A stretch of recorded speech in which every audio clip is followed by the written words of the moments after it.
কিন্তু আওয়াজ হয় নাকি রে? জোরে কোন সুবহানাল্লাহ। আবার একবারের লাগ গইল কত জোর দিয়া কোনছেন সুবহানাল্লাহ। আওয়াজ আছে তো দেয় না আওয়াজ দিয়ে। এটা আমরা কি দূরে হুজুর, আমরা কি সিটাকান যে রাহিয়া হুজুর হইছে। আমি নাগা স্টেন যা কোনায় চাইলে কয় কায় ঘুরাইছি দেখ কেন কোম্পানি গুলো দেরি হয়েছে, ঠিক নিও জোরে কোন সুবহানাল্লাহ। এখন যে আমরা এলাকার ধান কাটা পড়ছে না এরই দান কথা কইন করে 2-3 জনে মাহফিলটাতে দুম ধরাই লাইছেন আপনারা কুদুর সকলে কথা কইেন আওয়াজ করেন। এটা কোনো জোরাজুরির বিষয় না, খুশিবাসী আইছেন, এখন কোনো কেউ জোর করে আনছে না। আমরা আমাদের প্রয়োজনে আসছি। আমি যখন যেটা কয়া লইয়া পড়বেন আওয়াজ দিয়ে, কারণ খাওয়াইনা ভালো হইলে শাহিদারি করে মজা আছে, ঠিক নিও আর না হইলে শাহিদারের সেতুরে।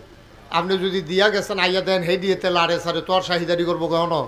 তা আপনার একটা শব্দ দিলে এটাই কথা কন না, তো আর বাহি শব্দ কয় আমি কিনতাম। সবাই মিললে এখন এমন কোনো বয়স্ক মানুষ নাই যে আপনার আওয়াজ দিলে আপনি হার্ট ফিল করবেন অথবা ক্ষতি হইব, এইরকম বুড়া বেড়াইতে কোনো এখনও না। আপনার মতো বেড়াইতে আর যে দেখছি দানও কাটে, তো সমস্যা কি? এটা কথা কইবেন সুন্দর করে আওয়াজ করে কথা কইবেন, সমস্যা কি? কেন কন সুবহানাল্লাহ।